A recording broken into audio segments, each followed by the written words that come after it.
What happens when a single night of forbidden desire unravels decades of carefully guarded secrets?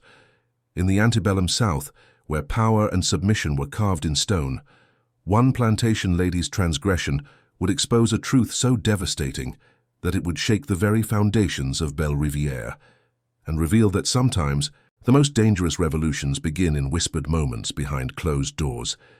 This is a story of courage, betrayal, and the price of freedom that will leave you questioning everything you thought you knew about love, power, and human dignity.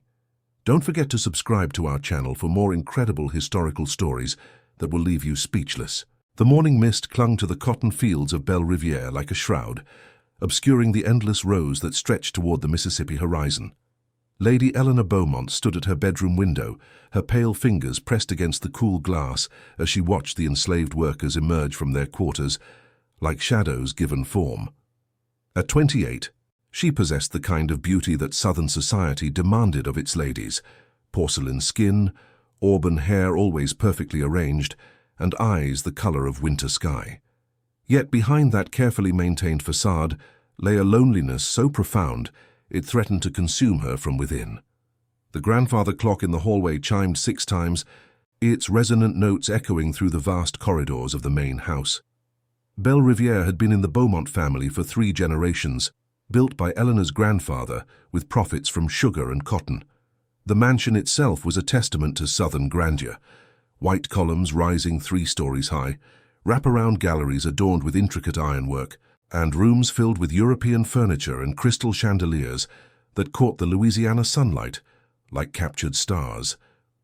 But for all its beauty, the house felt like a mausoleum to Eleanor.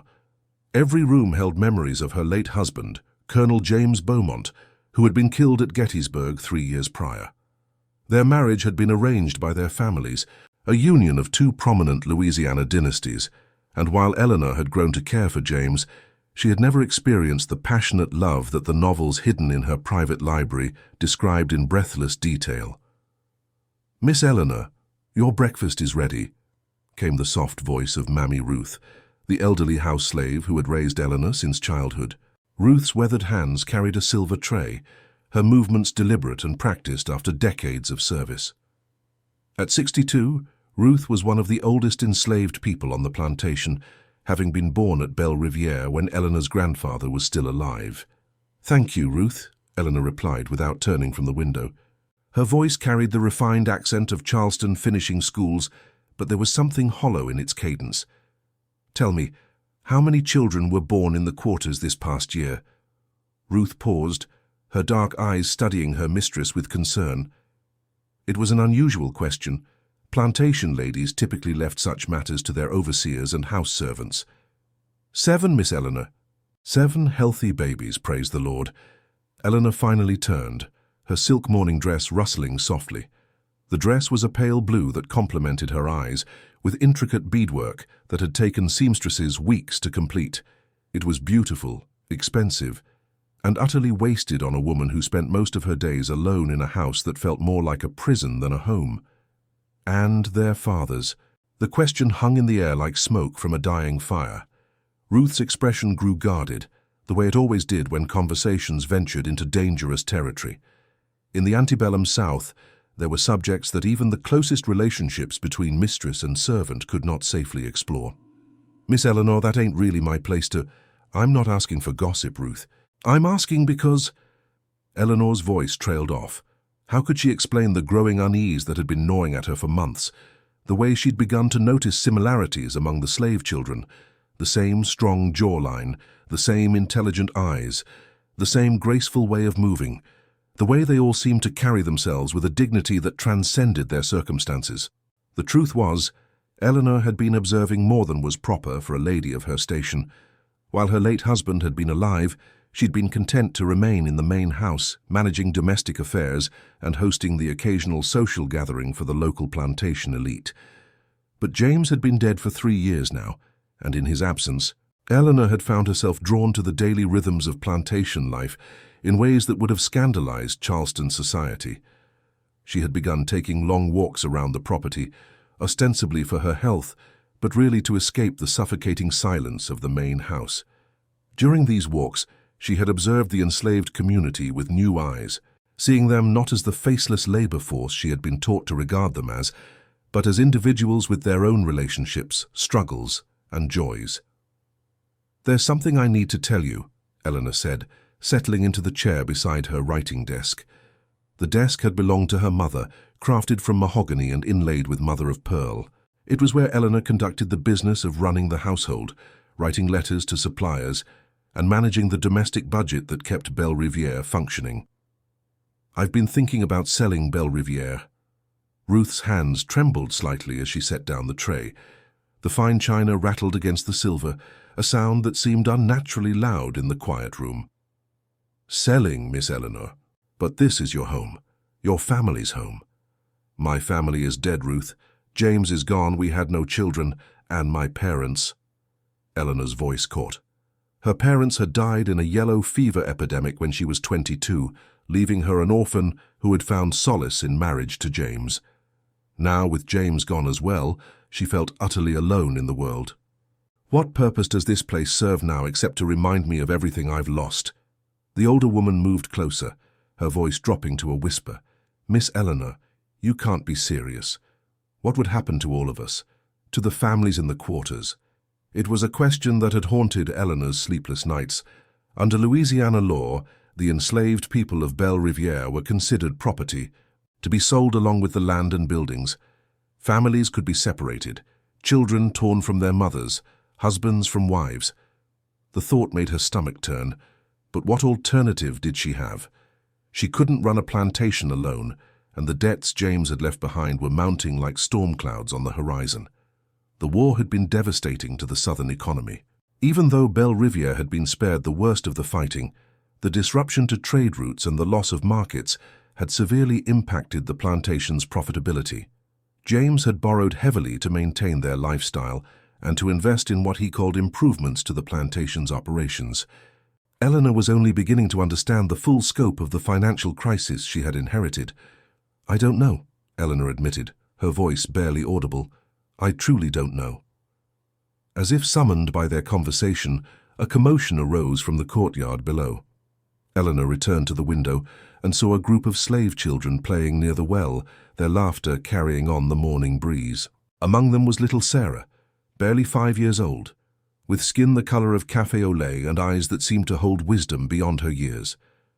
Beside her ran Thomas, 7 years old, and already showing signs of the strength that would make him valuable in the fields. And there was Mary, just 3, stumbling after the older children with determined steps.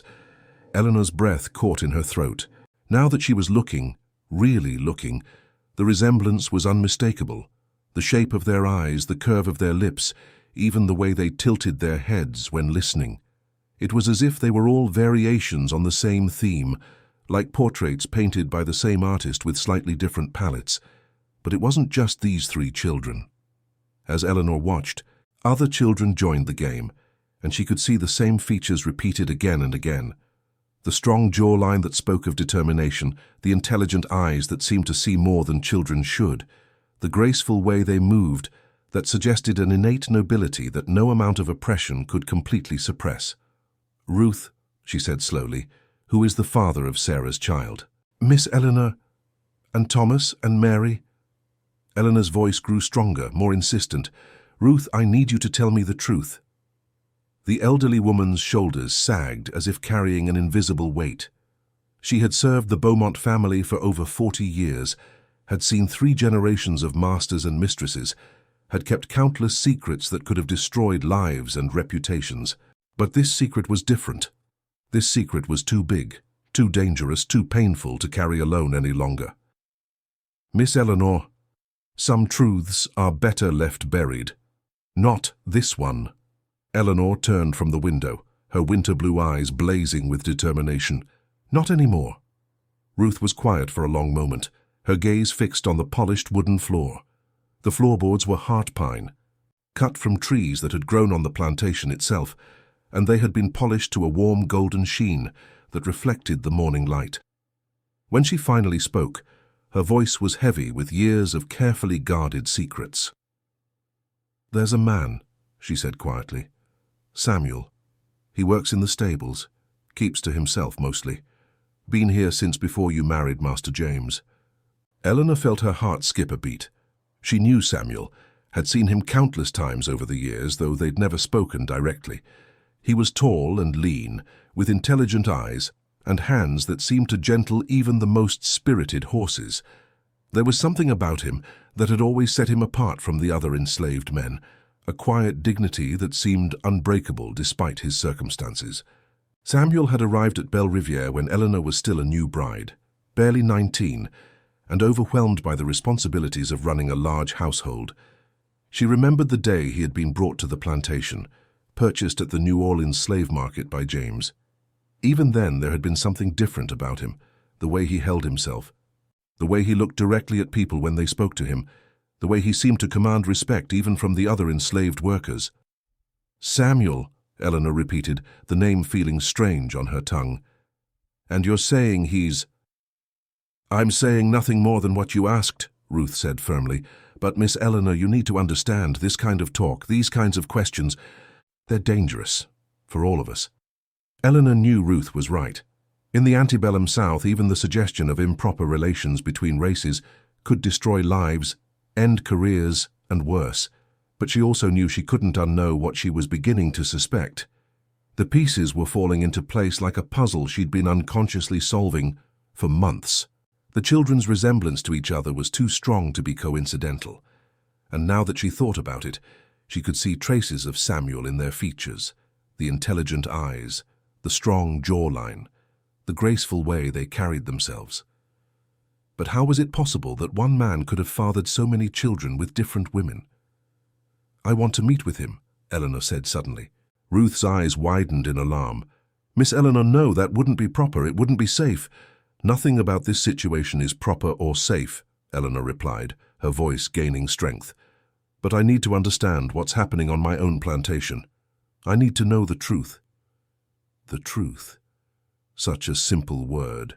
Yet Eleanor was beginning to realize that the truth of Belle Rivière was far more complex than she'd ever imagined.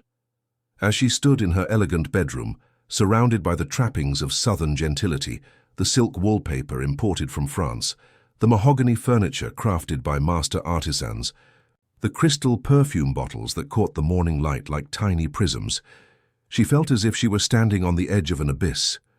One step forward, and everything she'd believed about her world would crumble. But perhaps it was time for some things to crumble. "Arrange a meeting," she told Ruth, her voice steady despite the trembling in her hands. "Tonight, after the evening meal, in the library." Ruth's face was a mask of worry and resignation. She had seen enough in her 62 years to know that some conversations, once begun, could never be taken back. Some truths, once spoken, changed everything that came after. "Miss Eleanor, please reconsider. Some doors, once opened, can never be closed again." Eleanor looked out the window once more, watching the children play in the courtyard. Their laughter seemed to mock the silence that had shrouded Belle Rivière for so long, a silence that had hidden truths too dangerous to speak, too important to ignore. She thought about the financial pressures that were forcing her to consider selling the plantation, about the families that would be torn apart if she did, about the children who would grow up never knowing their fathers. "Then perhaps," she said quietly, "it's time to stop closing doors." As Ruth left to carry out her instructions, Eleanor remained at the window, watching the children play. She found herself studying their faces more carefully now, looking for the resemblances that had been hidden in plain sight for so long. The more she looked, the more obvious it became. These children were siblings, or at least half-siblings, connected by blood in ways that the rigid social structure of the plantation had never acknowledged. The implications were staggering. If Samuel was indeed the father of all these children, then what did that say about the women who had borne them? Had these relationships been consensual? Had they been forced? And what role, if any, had James played in orchestrating whatever had happened? Eleanor felt a chill run down her spine as she considered the possibilities. She had always thought of James as a gentleman, a man of honor, who treated his slaves with what he considered appropriate firmness, but not cruelty. But what if she had been wrong? What if there were aspects of her husband's character that she had never seen, never suspected? The morning sun climbed higher in the sky, burning off the mist that had shrouded the cotton fields. Soon, the enslaved workers would be heading to the fields for another day of backbreaking labor under the Louisiana sun. The overseers would be making their rounds, ensuring that quotas were met and discipline maintained. The great machine of the plantation would continue to turn, as it had for generations. But Eleanor knew that after tonight, nothing would ever be the same again. The grandfather clock in the hallway chimed 9 times as Eleanor paced the length of the library, her silk slippers silent against the Persian rug. The library was her favorite room in the house, a sanctuary filled with leather-bound volumes that had belonged to her father and grandfather before him. The walls were lined from floor to ceiling with books, works of philosophy, literature, law, and natural science that represented generations of accumulated knowledge and culture.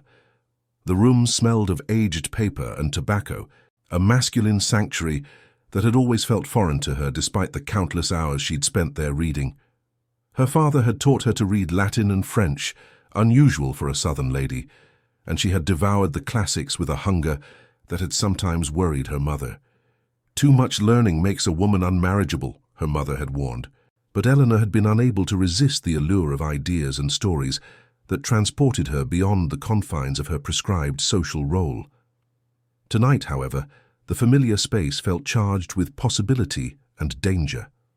The fire crackled in the marble fireplace, casting dancing shadows on the walls and filling the room with warmth against the evening chill. Eleanor had dismissed the house servants early, claiming she wanted to read in solitude. Only Ruth knew the real reason for her desire for privacy. A soft knock at the door made her heart leap. "Come in," she called, her voice steadier than she felt. The door opened slowly and Samuel entered. Eleanor had seen him from a distance countless times, but never this close, never in the intimate setting of the main house. He was taller than she'd realized, perhaps 6 feet, with broad shoulders that spoke of years of physical labor. His skin was the color of burnished copper, and his eyes, those eyes that she now recognized in so many of the plantation's children, were a striking hazel that seemed to shift between green and gold in the lamplight. He wore simple clothes, a white cotton shirt, dark trousers, and boots that had been carefully cleaned despite their obvious age. But there was something in his bearing that suggested he was accustomed to being looked at, evaluated, judged, but not broken by it. He stood just inside the doorway, his posture respectful but not servile, his hands relaxed at his sides. "You asked to see me, ma'am," he said. His voice was deep and cultured, with only the slightest trace of the dialect common among the enslaved population. Eleanor found herself wondering where he'd learned to speak with such precision, such careful articulation. "Yes," she replied, then found herself at a loss for words. How did one begin such a conversation? How did one ask questions that could destroy lives, that could shatter the carefully constructed facade of Southern gentility? "Please sit down." Samuel's eyebrows rose slightly. "Ma'am." "Sit down," Eleanor repeated, gesturing toward one of the leather chairs near the fireplace. "Please." He moved with careful grace, settling into the chair as if he were a guest rather than property. The firelight played across his features, highlighting the strong line of his jaw, the intelligence in his eyes, the way his hands rested calmly on the arms of the chair. Eleanor took the chair across from him, acutely aware that what they were doing, a white woman and an enslaved man, sitting as equals in the privacy of the main house, was not just improper but potentially deadly. In the antebellum South, such a meeting could be interpreted in only one way by those who discovered it. The consequences could range from social ostracism to legal prosecution to vigilante violence. Eleanor knew she was risking everything, her reputation, her safety, her very life, for this conversation. But she also knew she could not continue living in ignorance. "I need to ask you something," Eleanor began, her hands clasped tightly in her lap. "And I need you to tell me the truth." Samuel studied her for a long moment, his hazel eyes seeming to look right through her carefully maintained composure to the uncertainty and fear beneath. "Truth can be a dangerous thing, Miss Eleanor." The way he said her name, not with the exaggerated deference she was accustomed to, but with a quiet respect that somehow felt more genuine, sent an unexpected shiver through her. There was something in his voice, in the way he looked at her, that made her feel seen in a way she hadn't experienced in years. "More dangerous than lies?" she asked. "Sometimes." His gaze never wavered from hers. "What is it you want to know?" Eleanor took a deep breath, steeling herself for what she was about to ask. "The children in the quarters, Sarah, Thomas, Mary, and the others, are they yours?" The question hung between them like a bridge. Neither was certain they should cross. Samuel was quiet for so long that Eleanor began to wonder if he would answer at all. She could hear the clock ticking in the hallway, the crackling of the fire, the distant sound of night birds calling from the oak trees that surrounded the main house.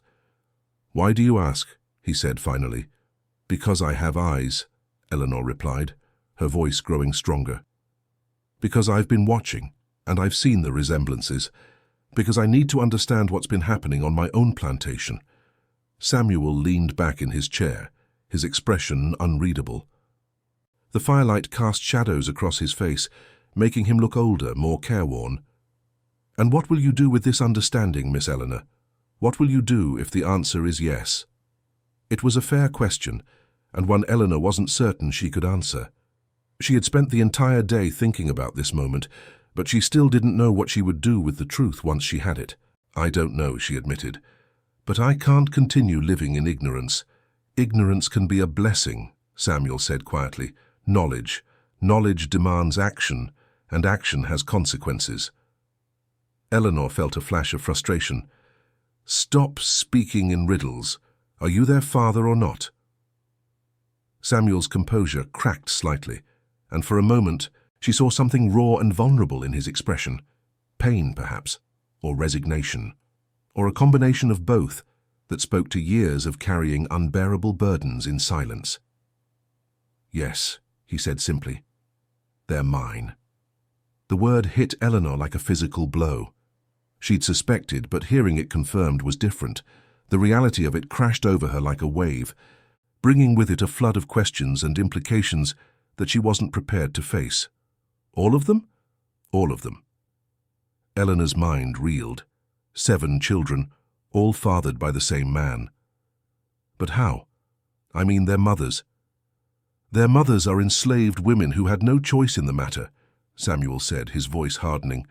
"Just as I had no choice." The implication of his words slowly sank in. Eleanor had assumed, what? That these relationships had been consensual? That somehow, in the brutal reality of slavery, love had found a way. The truth was far uglier and more complex than her naive assumptions had allowed for. "I don't understand," she said weakly. Samuel stood abruptly, moving to the window that overlooked the quarters. The slave cabins were dark now, their inhabitants asleep after another day of grueling labor. But Eleanor knew that behind those closed doors lived the evidence of whatever system her husband had created, whatever arrangements he had made that had resulted in 7 children sharing the same father.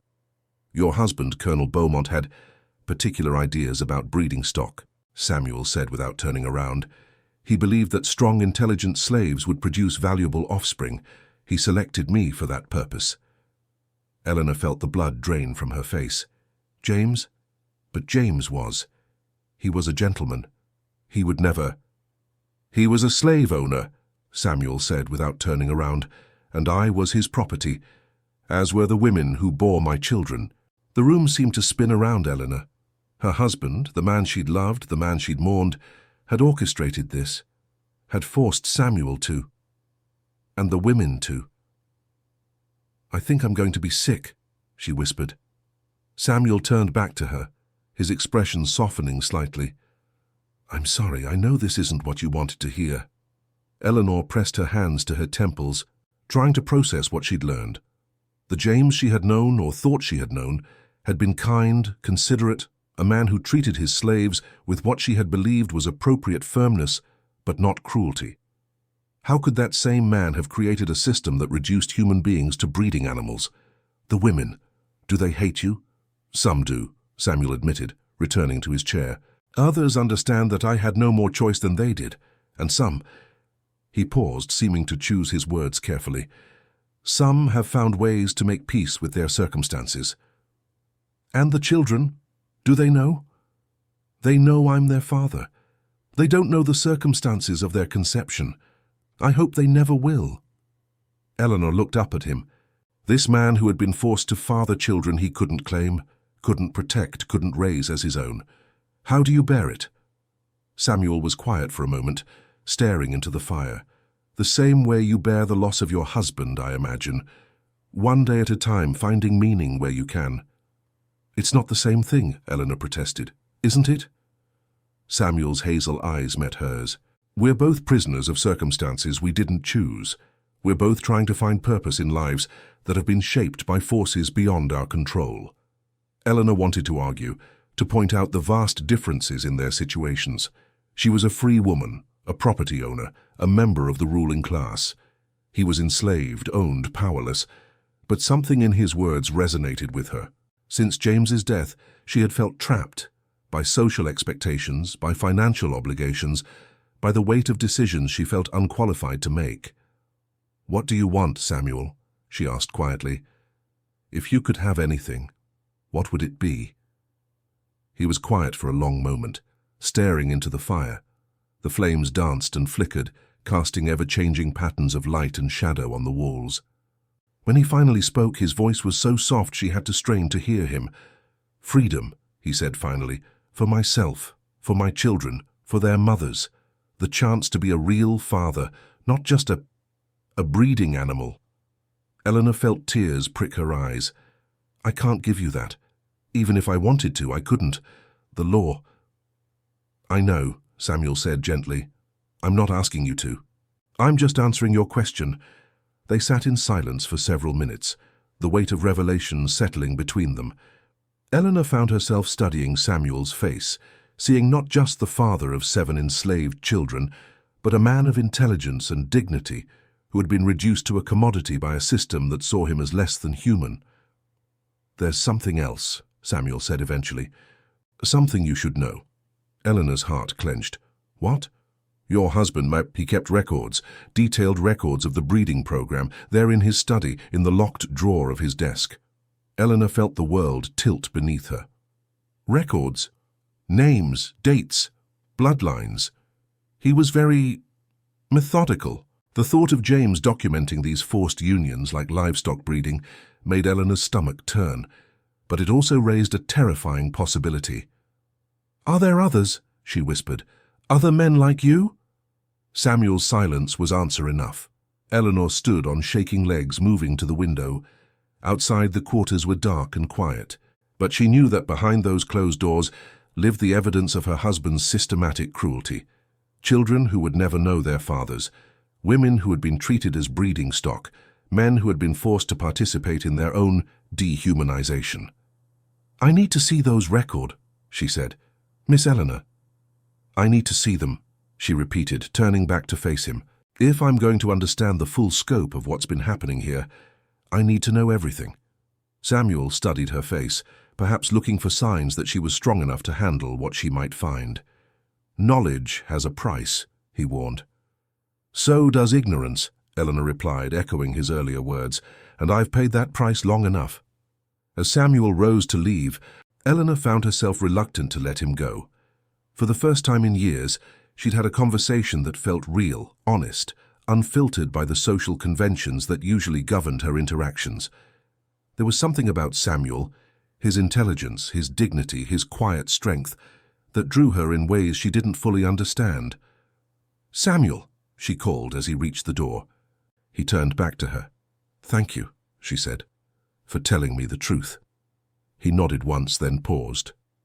"Miss Eleanor, what you do with this truth, it will determine the fate of everyone on this plantation. Choose carefully." After he left, Eleanor remained in the library for a long time, staring at the dying fire. She thought about the children playing in the courtyard, about the women in the quarters who had borne them, about Samuel and the impossible burden he carried. And she thought about James, the man she'd loved and mourned, who had orchestrated it all. Tomorrow, she would examine those records. Tomorrow, she would learn the full extent of Belle Riviere's secrets. Tonight, she would mourn not just for her dead husband, but for the man she'd thought he was. The key to James's desk drawer felt cold and heavy in Eleanor's palm, as she stood in his study the following morning. The room had remained largely untouched since his death, preserved like a shrine to his memory. His pipe still rested in its stand on the mantelpiece. His law books were arranged exactly as he had left them, and his favorite chair still bore the impression of his body. Dust motes danced in the shafts of sunlight streaming through the tall windows, and the room still carried the faint scent of his tobacco and cologne, as if his presence lingered in the very walls. Eleanor had avoided this room for months after his death, unable to bear the painful reminders of their life together. Now she wondered if she had been avoiding more than just grief. With trembling fingers, she inserted the key and turned it. The drawer slid open with a soft whisper, revealing a leather-bound ledger that looked innocuous enough. The leather was fine quality, the kind used for important business documents, and the brass corners were polished to a warm glow. But as Eleanor lifted it from the drawer, she felt as if she were holding something poisonous. The first page bore James's careful handwriting. Breeding records, Belle Rivière Plantation, 1855–1863. Eleanor's stomach lurched, but she forced herself to continue reading. What followed was a methodical documentation of human lives reduced to livestock entries. Names, ages, physical descriptions, and detailed notes about breeding potential filled page after page. The handwriting was James's familiar script, the same careful penmanship that had written her love letters during their courtship. Samuel's name appeared frequently, along with clinical observations about his superior intelligence, strong physical constitution, and excellent breeding characteristics. But the entries about Samuel were just the beginning. As Eleanor read deeper, she discovered that her husband had been far more systematic in his approach than she had imagined. Samuel, age 25, purchased New Orleans market, 1855, exceptional intelligence, literacy suspected though not confirmed, strong physical build, selected for breeding program based on superior characteristics. First assignment, Celia, age 19, expected offspring, spring 1856. The entry was followed by detailed notes about Celia's health, her previous children, none, and her compliance with the breeding arrangement. Eleanor recognized the name. Celia worked in the main house, had served Eleanor's meals, and cleaned her rooms for years. The thought that this woman had been forced into a breeding arrangement while Eleanor remained obliviously unaware made her feel sick with shame. But Samuel wasn't the only man listed. There were 3 others. Marcus, described as having excellent field endurance and strong back for heavy labor. David, noted for his mechanical aptitude and problem-solving abilities, and Joseph, praised for his leadership qualities and natural authority among the field hands. Each man had been selected for specific traits that James believed would produce valuable offspring. Marcus had been paired with women chosen for their physical strength and endurance. David had been matched with women who showed signs of intelligence or skill in domestic arts. Joseph had been assigned to women from families with histories of producing natural leaders among the enslaved population. Eleanor sank into James's leather chair, the ledger open before her like an indictment. The scope of what her husband had orchestrated was staggering. Over the course of 8 years, he had systematically forced these 4 men to father children with enslaved women, treating human reproduction as if it were no different from breeding horses or cattle. The women's names were there too, along with notes about their health, their previous children, and their compliance with the breeding program. Eleanor recognized many of the names.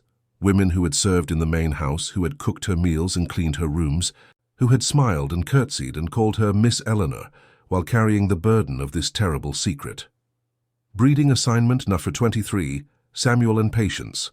Age differential optimal for strong offspring. Patience shows excellent domestic skills, likely to pass to children. Previous offspring, too, both healthy and intelligent, recommend continuation of pairing. Eleanor's hands shook as she read entry after entry, each one reducing human beings to their reproductive potential. James had tracked everything: conception dates, birth outcomes, infant mortality rates, and projections for the future value of each child. There were charts showing genetic inheritance patterns, sketches of family trees that mapped out bloodlines like pedigrees for prize livestock. One section of the ledger was devoted to what James called performance evaluations. Here he had rated each of the breeding pairs on various criteria: fertility, offspring survival rates, and the perceived quality of the children produced. Samuel consistently received the highest ratings, with notes praising the intelligence and physical development of his children. Samuel's offspring continue to exceed expectations. All 7 children show signs of superior intelligence and physical development, recommend increasing his breeding assignments to maximize genetic potential. The boy Thomas, age 7, already shows exceptional promise for future field leadership. The girl Sarah, age 5, demonstrates remarkable learning ability despite no formal education. Eleanor slammed the ledger shut, her hands shaking with rage and revulsion. James had not only orchestrated this systematic abuse, but he had been proud of it. He had seen it as a mark of his business acumen, his forward-thinking approach to plantation management. He had reduced human beings to their genetic components and treated their children as investments in his economic future. But the horror didn't end there. As Eleanor forced herself to continue reading, she discovered that James had been planning to expand the program. There were notes about purchasing additional breeding stock from other plantations, detailed plans for constructing separate quarters for the breeding program, and projections for the long-term profitability of what he called his Human Livestock Improvement Initiative. Consider acquisition of additional male breeding stock from Thornfield Plantation. Their Marcus, no relation to our Marcus, shows excellent physical characteristics and has produced strong offspring. Estimated cost, $1,800. Projected return on investment, 300% over 10 years based on offspring sales. The casual mention of selling the children, his own breeding program's offspring, made Eleanor's blood run cold. These weren't just forced breeding arrangements. They were part of a long-term business plan that treated human children as commodities to be sold for profit. A soft knock at the door interrupted her thoughts. "Come in," she called, her voice hoarse. Ruth entered, carrying a tea service. Her dark eyes immediately went to the ledger on the desk, and Eleanor saw recognition and fear flicker across her weathered face. "You found it," Ruth said quietly, setting down the tray. "You knew," Eleanor said. It wasn't a question. Ruth nodded slowly. "We all knew. How could we not? But knowing and speaking, those are different things." Eleanor stood abruptly, pacing to the window. "How could I have been so blind? How could I have lived in this house for 8 years and not seen what was happening?" "Because Master James made sure you didn't see," Ruth replied gently. "He kept you busy with social calls and household management. He made sure the breeding happened when you were visiting your sister in Charleston or attending parties in New Orleans. He protected you from the truth because he knew it would horrify you." "Protected me?" Eleanor whirled around, her eyes blazing. "He didn't protect me, Ruth. He made me complicit. Every day I lived in this house, every meal I ate, every dress I wore, it was all built on this abomination." Ruth moved closer, her voice soothing. "Miss Eleanor, you can't blame yourself for what you didn't know." "Can't I?" Eleanor's voice cracked. "I was the mistress of this plantation. These people were my responsibility, and I failed them. I failed them completely." She sank back into the chair, overwhelmed by the magnitude of what she'd discovered. The ledger contained detailed records of 43 children, born as part of James's breeding program over 8 years. 43 human beings whose lives had been planned and orchestrated like a business venture. "Ruth, what am I supposed to do with this knowledge? How am I supposed to live with it?" The older woman was quiet for a moment, then spoke with the wisdom of someone who had survived decades of unthinkable circumstances. "The same way we all live with it, Miss Eleanor. You find a way to make it right." "Make it right?" Eleanor laughed bitterly. "How do I make any of this right? How do I undo 8 years of systematic abuse? How do I give those children back their fathers? How do I restore dignity to women who were treated like breeding stock?" "You can't undo the past," Ruth said firmly, "but you can change the future." Eleanor looked up at her, seeing something in the older woman's eyes that she'd never noticed before, a strength that had been forged in the fires of unimaginable hardship, a wisdom born of survival against impossible odds. "What are you suggesting?" Ruth glanced toward the door, then moved closer, lowering her voice. "There are things you could do, legal things, if you were so inclined." What kind of things? Manumission papers, Ruth whispered.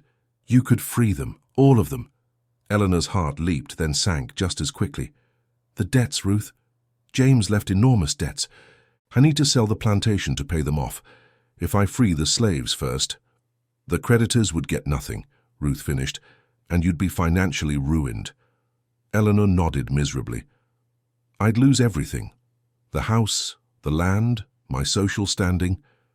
I'd have nothing left. Nothing except your conscience, Ruth said quietly.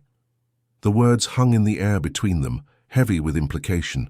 Eleanor thought about the children in the quarters, about Samuel and the other men who had been forced to father children they couldn't claim, about the women who had endured unspeakable violations in silence.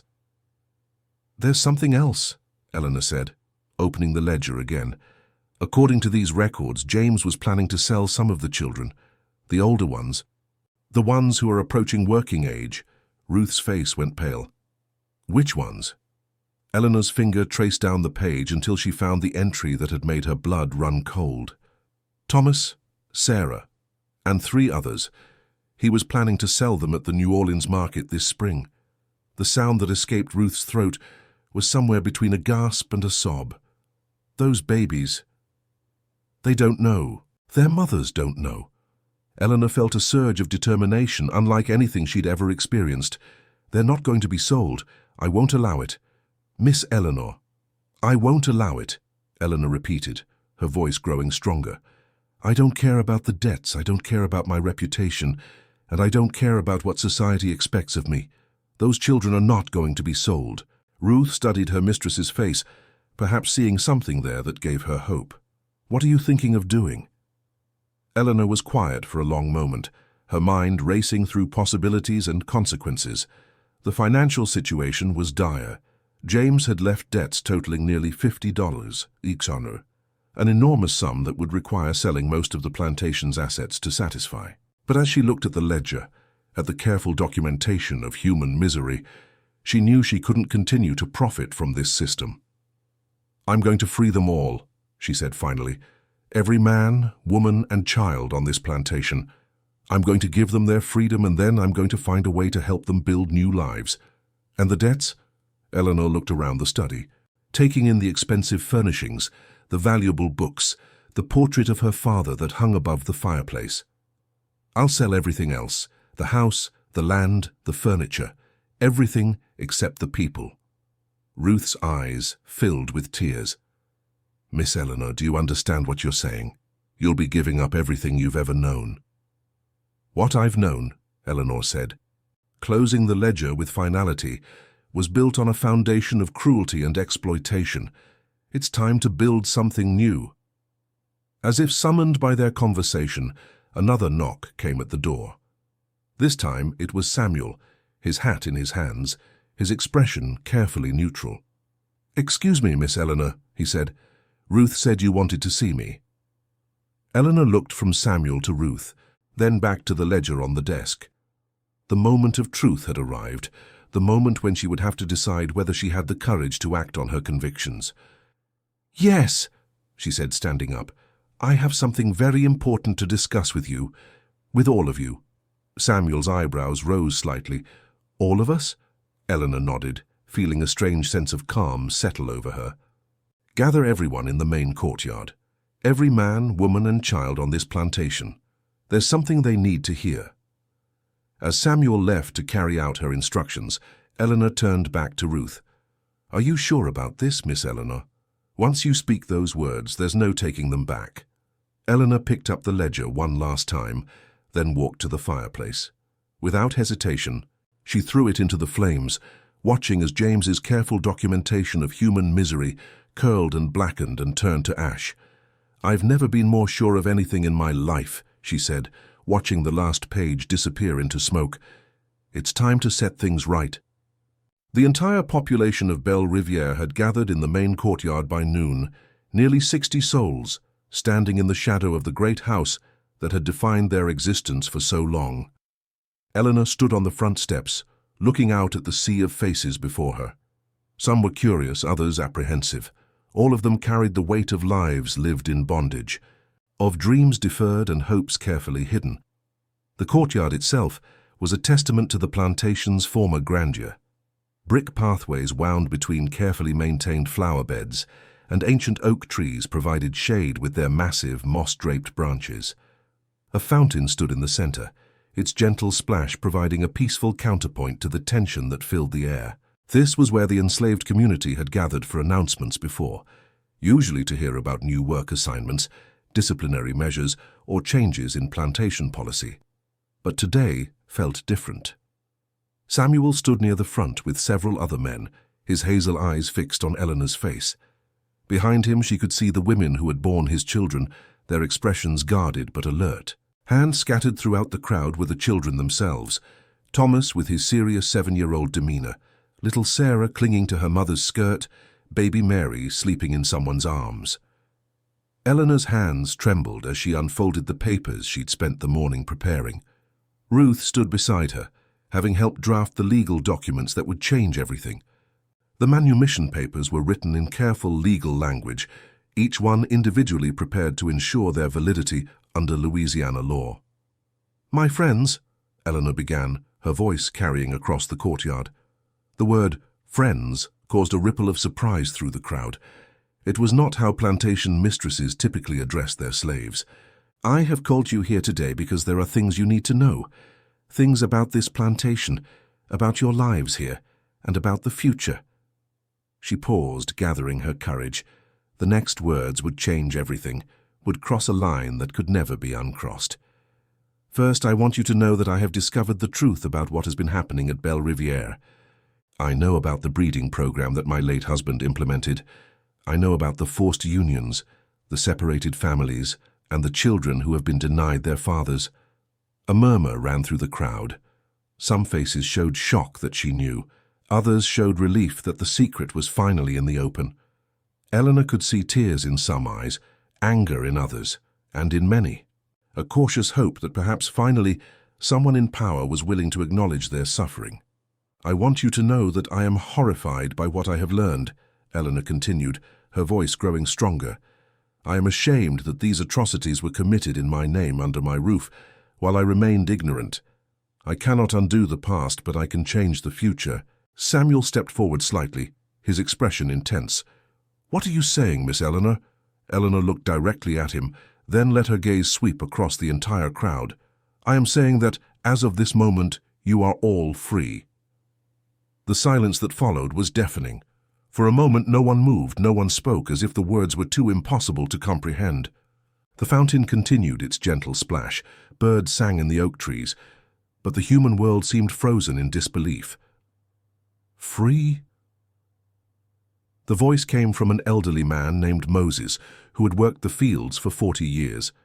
His voice cracked on the word, as if he couldn't quite believe he was saying it.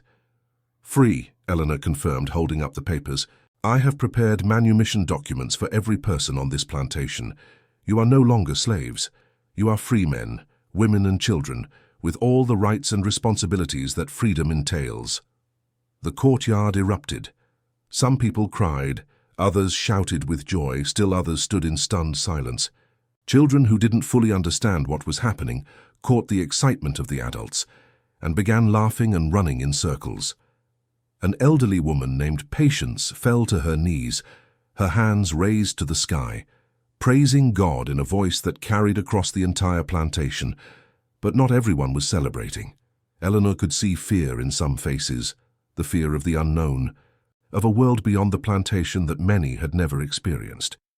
For some of the older enslaved people, Belle Rivière was the only home they had ever known.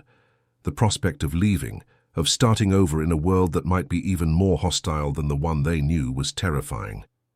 "I know this is overwhelming," Eleanor said, raising her voice to be heard over the commotion.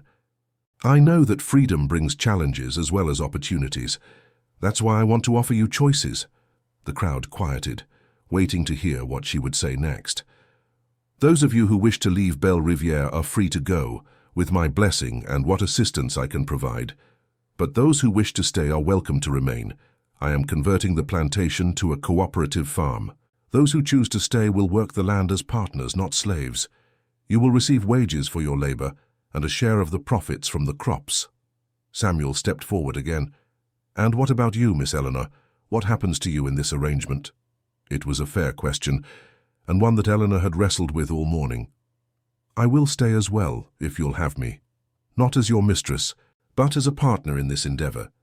I have much to learn about farming, about business, about treating people as equals rather than property." An older woman named Celia, who had worked in the main house for decades, spoke up. "Miss Eleanor, this is mighty generous, but what about the law? What about the other plantation owners? They ain't gonna like this one bit." Eleanor nodded grimly. "You're right, Celia. What we're doing here will not be popular with our neighbors. There may be legal challenges, social ostracism, even physical danger. I won't lie to you about that." The reality of their situation was stark. In 1863, Louisiana was still part of the Confederacy, still fighting a war to preserve slavery. The Emancipation Proclamation had been issued by President Lincoln, but it applied only to rebellious states and was not recognized by Confederate authorities. What Eleanor was doing was not just unusual, it was potentially treasonous in the eyes of her neighbors and the Confederate government. Then why? The question came from Marcus, one of the men who had been forced into the breeding program. "Why risk everything for us?" Eleanor was quiet for a moment, searching for the right words. "Because it's the right thing to do," she said finally. "Because you are human beings who deserve dignity and freedom and the chance to determine your own destinies. Because I cannot live with myself, knowing that I profited from your suffering." She paused, then added more quietly, "And because I have learned that a life built on the oppression of others is no life at all." Samuel moved closer to the steps, his expression thoughtful. "Miss Eleanor, what you're proposing, it's dangerous for all of us. If the authorities decide to challenge the manumissions, if the other planters decide we're a threat to their way of life—" "I know," Eleanor said. "That's why I'm giving everyone a choice. Those who want to leave can go north where they'll be safer. I have contacts in Ohio and Pennsylvania who can help with resettlement. Those who want to stay and try to make this work, well, we'll face whatever comes together." A young woman named Grace, who had borne 2 of Samuel's children, stepped forward. "What about our children? What about their education, their future?" Eleanor smiled, feeling a spark of hope. "That's one of the first things we'll address. We'll establish a school here on the plantation. Every child will learn to read and write, regardless of their color or their parentage." The mention of parentage caused another stir in the crowd. Eleanor knew she was addressing one of the most painful aspects of the plantation's history: the forced separation of fathers from their children, the denial of family bonds that were fundamental to human dignity. "Which brings me to another important point," she said. "The children who were born here under the breeding program, they deserve to know their fathers. They deserve to have real families, not the artificial separations that slavery imposed." She looked directly at Samuel. "Samuel, if you're willing, I would like you to formally acknowledge your children, to be their father in name as well as in blood." Samuel's composure finally cracked. Tears ran down his cheeks as he nodded, unable to speak. For 8 years, he had been forced to watch his children from a distance, unable to claim them, unable to protect them, unable to be the father he desperately wanted to be. One by one, the children who bore his features began to move toward him. Thomas walked with the serious dignity of his 7 years, his small hand reaching out to touch his father's face as if to confirm that this moment was real. Sarah broke free from her mother's hand and ran to him with a child's uninhibited joy, throwing her small arms around his legs. Even little Mary, carried by her mother, reached out her tiny arms toward the man she had never been allowed to call father. The scene that followed was one Eleanor would remember for the rest of her life. Samuel knelt in the dirt of the courtyard, gathering his children around him, finally able to embrace them openly. The mothers of his children stood nearby, some smiling through their tears, others still processing the magnitude of what was happening. For the first time in their lives, these children were being acknowledged by their father, were being claimed as his own. "There's one more thing," Eleanor said when the initial emotion had subsided. "I know that some of you may find it difficult to trust me. I know that my words today cannot erase years of suffering, cannot undo the wrongs that were committed in this place.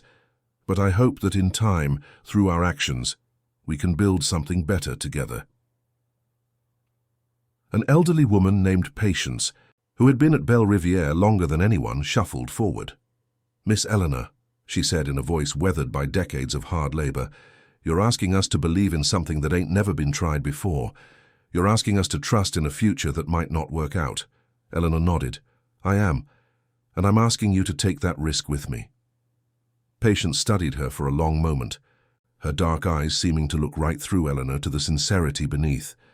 "Well, child, I've been taking risks my whole life. Might as well take one more."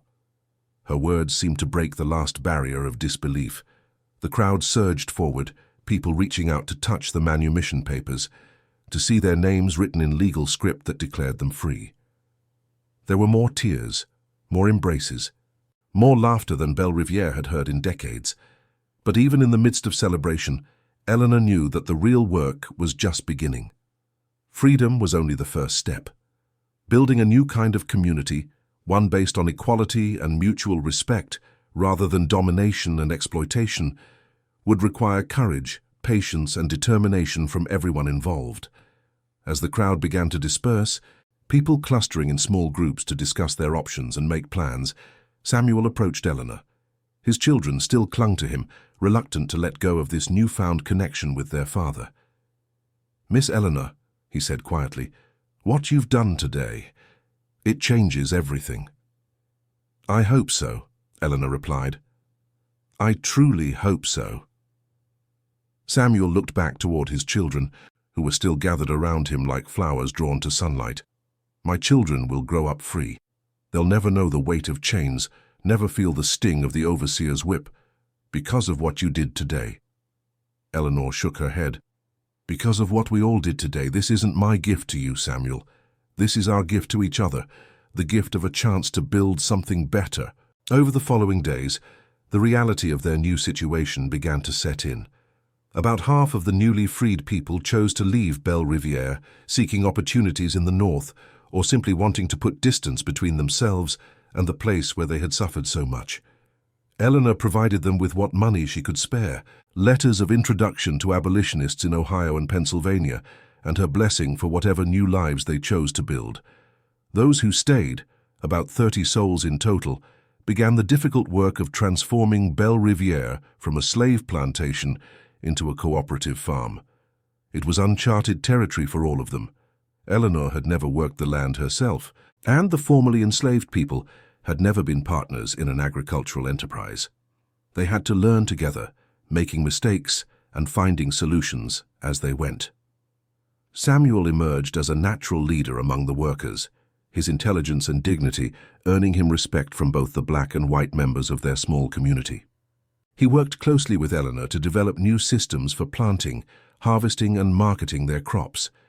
The children he had been forced to father in secret became a source of joy and pride, and he threw himself into the role of father with an intensity that spoke to years of suppressed longing. But their experiment in racial equality did not go unnoticed by their neighbors. Within weeks of Eleanor's announcement, word had spread throughout the parish about what was happening at Belle Rivière. The reaction was swift and hostile. The first sign of trouble came in the form of a visit from Sheriff Boudreaux, a heavy-set man with cold eyes and a reputation for enforcing the racial hierarchy with brutal efficiency. He arrived at Belle Rivière on a hot afternoon in late March, accompanied by 2 deputies and a local magistrate. Eleanor met them on the front steps of the main house, her heart pounding but her voice steady. "Sheriff Boudreaux, to what do I owe the pleasure?" "Mrs. Beaumont," the sheriff replied, his voice carrying the authority of someone accustomed to being obeyed without question. "I've received reports about some irregularities he found at your plantation, reports that you've been freeing slaves without proper authorization." Eleanor lifted her chin, drawing on reserves of courage she hadn't known she possessed. "I have freed my own property, Sheriff. That is my legal right as their owner." "Not during wartime, it ain't," the magistrate interjected. "The Confederate government has suspended individual manumission rights for the duration of the conflict. Those papers you signed ain't worth the paper they're written on." Eleanor felt the ground shift beneath her feet. She had researched the legal requirements for manumission carefully, but she hadn't considered the wartime restrictions that the Confederate government had imposed. I wasn't aware of that statute. Ignorance of the law ain't no excuse, Sheriff Boudreaux said. I'm here to inform you that those manumissions are null and void. Your slaves need to return to their quarters immediately, and normal plantation operations need to resume. And if I refuse? The sheriff's hand moved to rest on the butt of his pistol. Then I'll be forced to take action to restore order. The Confederate government don't take kindly to rebellion, Mrs. Beaumont, even from white folks. Eleanor was quiet for a moment, her mind racing through possibilities. She could see Samuel and several other men working in the fields nearby, and she knew they could hear every word of this conversation. Their freedom, the freedom she had promised them, was hanging in the balance. I need time to consider your request, she said finally. You got until tomorrow morning, the sheriff replied. If those slaves ain't back in their quarters by sunrise, I'll be back with a full posse to restore order. And Mrs. Beaumont, don't think about running. We got people watching the roads. After the sheriff and his men left, Eleanor called a meeting of all the people who had chosen to stay at Belle Rivière. They gathered in the main parlor of the house, a room that had never before hosted such an integrated assembly. The contrast was stark. Formerly enslaved people sitting in chairs that had been reserved for white guests, participating as equals in a discussion about their collective future. You all heard what the sheriff said, Eleanor began. The Confederate government doesn't recognize the manumissions. Legally, you're still considered slaves. The room was silent for a moment. Then Samuel spoke. What are our options? Eleanor had been thinking about that question all afternoon.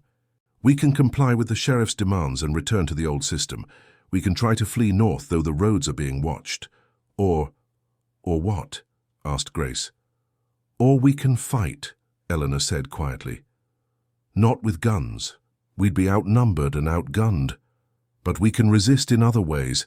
We can refuse to cooperate, make it impossible for them to restore the old system. An older man named Joshua shook his head. Miss Eleanor, you don't understand what you're asking. They'll bring in the dogs, the whips, the chains. They'll make examples of us that'll scare every slave in Louisiana back into line. He's right, Samuel said. The cost of resistance, and it might be more than we can bear. Eleanor looked around the room at the faces of people who had trusted her enough to stay, who had believed in her vision of a better future.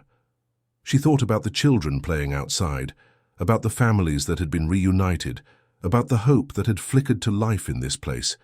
There's another option, she said slowly. We could leave, all of us, together. Leave? Celia asked. Leave and go where? North, Eleanor replied. To Ohio or Pennsylvania or even Canada, places where the manumissions would be recognized, where we could build the kind of community we've started here. The room erupted in discussion. Some people were excited by the prospect of true freedom in the North. Others were terrified of leaving the only home they'd ever known. Still others pointed out the practical difficulties. How would they travel? Where would they get the money? How would they survive in a strange land?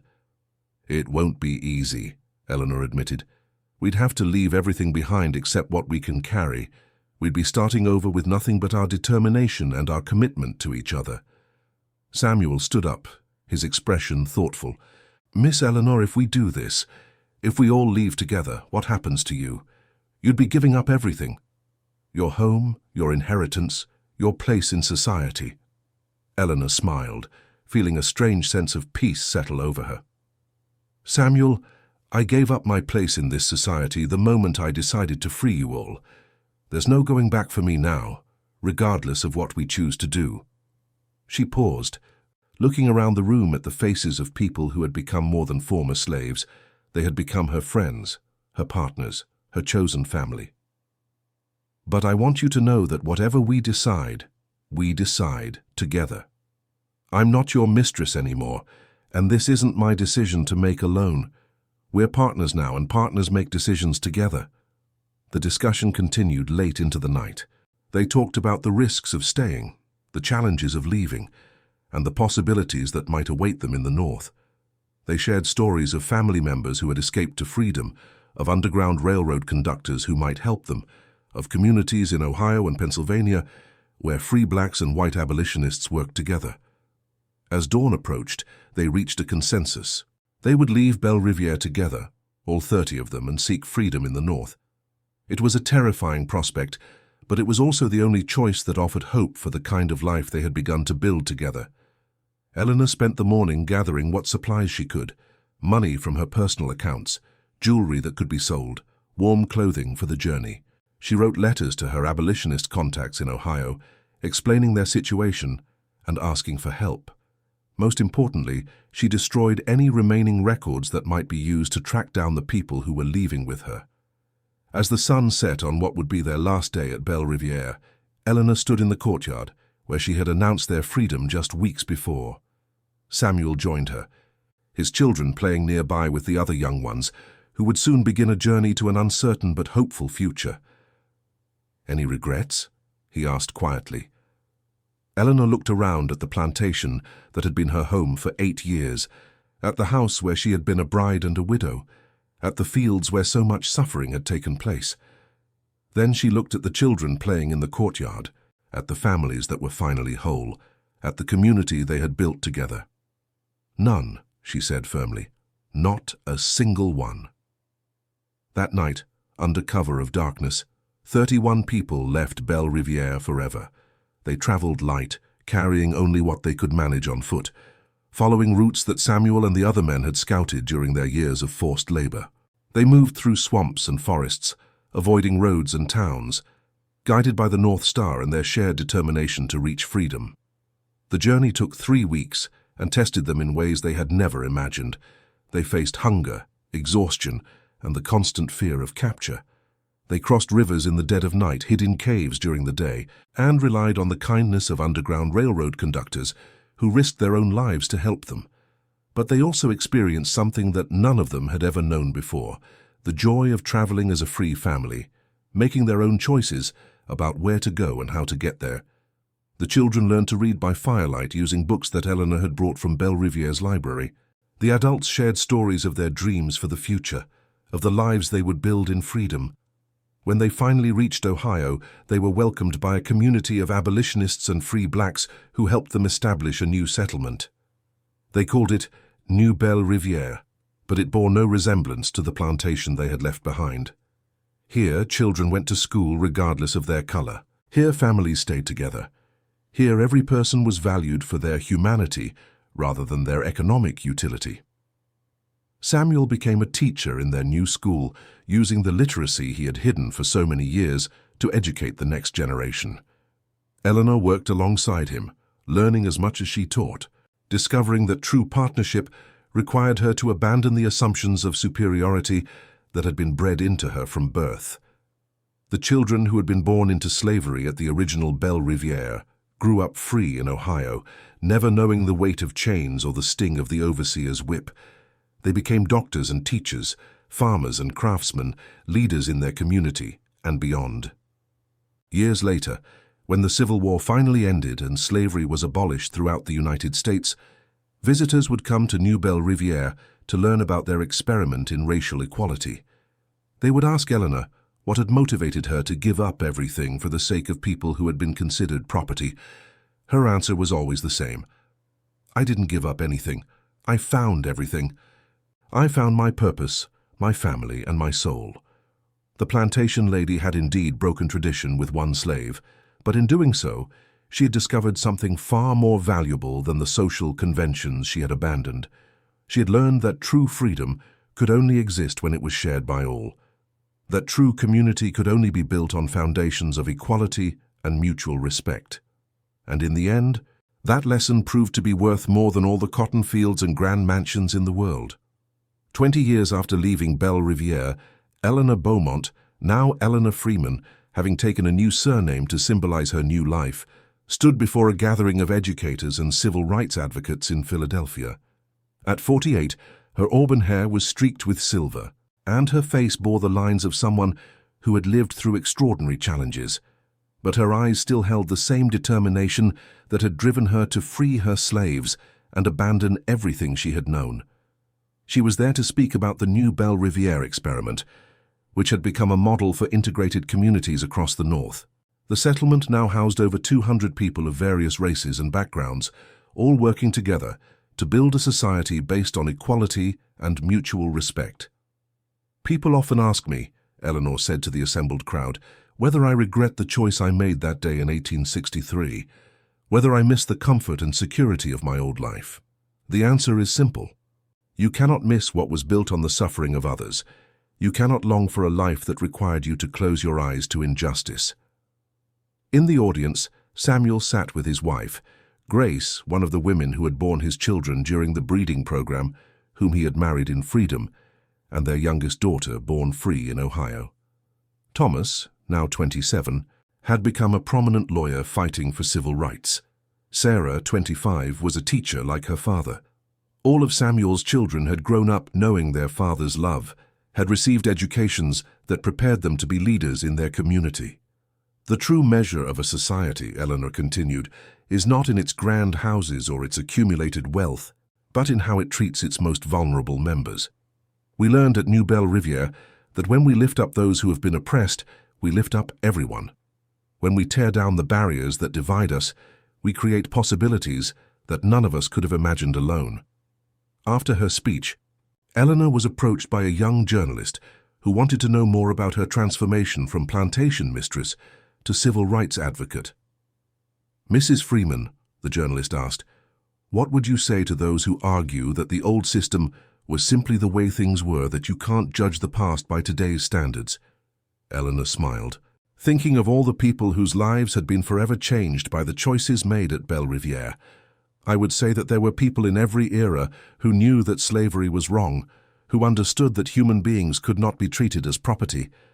The difference was not in knowledge, it was in courage.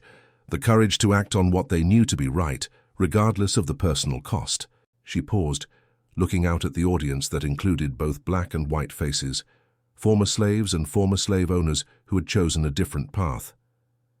The plantation lady who broke tradition with one slave discovered that tradition itself was the problem, that the only way to build a truly just society was to abandon the traditions that perpetuated injustice and create new ones based on human dignity and equality.